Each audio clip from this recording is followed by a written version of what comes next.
Un autre personnage qui lui devient aussi une star de cinéma, c'est Lucky Luke. Alors je vais vous présenter les parents de Lucky Luke, qui sont à côté de moi. Le dessinateur, c'est Maurice. C'est ça. Vous avez d'ailleurs commencé tout seul. Oui, j'ai commencé l'histoire seul. Je faisais le scénario et le dessin. À cette époque-là, c'était la règle générale d'ailleurs. Oui. Mais ça a cessé le jour où j'ai fait la rencontre de Cini. J'ai vite compris qu'il avait cette espèce d'humour particulier qui est nécessaire à une bande dessinée comique. Encore vous? Eh oui, je n'ai même pas eu le temps de me changer. Vous êtes décidément partout. Faut un peu d'autres collaborations aussi, notamment avec Sampé, le petit Nicolas. Avec Sampé, avec Tabari, le grand vizir. J'ai fait avec Gottlieb, les dingos dossiers. Puis on fait des tas de petites choses, je bricole. Voilà, René Goscinny, je voudrais donc, après cette énumération, vous poser une première question. Combien gagnez-vous par mois? Voilà, c'est un dessin de Sampé, ça. Oui, exactement.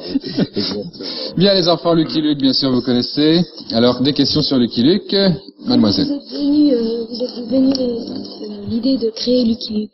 C'est Maurice qui a créé le dessin d'abord, hein, il vous l'a dit. Donc le personnage a été créé déjà par Maurice au début.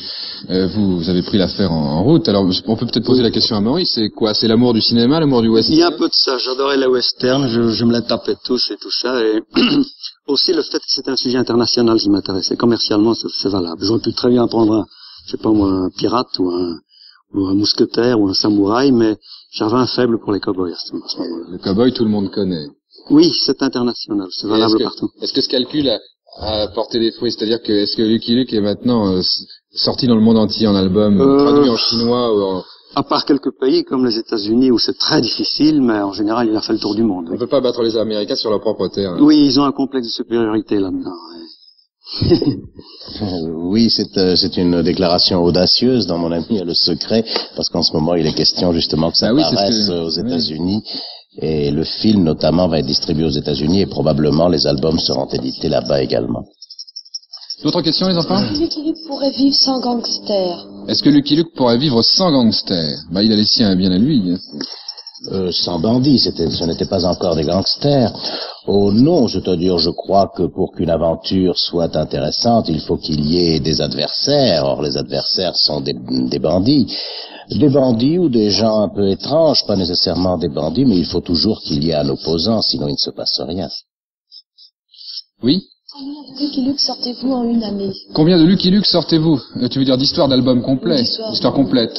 En une année? En théorie, ça devrait être 2, mais avec le film, on a perdu un peu de temps et ça n'a été qu'un seul album. Mais en théorie, c'est 2 albums par an, de 44 pages chacun. Pourquoi tu poses la question? Tu trouves que c'est pas assez? Oui. Oui. Oui? Pensez-vous rechanger les Dalton? Rechanger les Dalton. Oh, pourquoi ils peuvent encore servir? Non, mais nous les aimons bien. D'ailleurs, nous les avons changés une fois. Les premiers Dalton, c'était ceux qui portaient le nom des vrais, puisque ce sont des personnages qui ont existé et qui ont été tués dans une des aventures à Coffeyville, comme c'est vraiment l'histoire.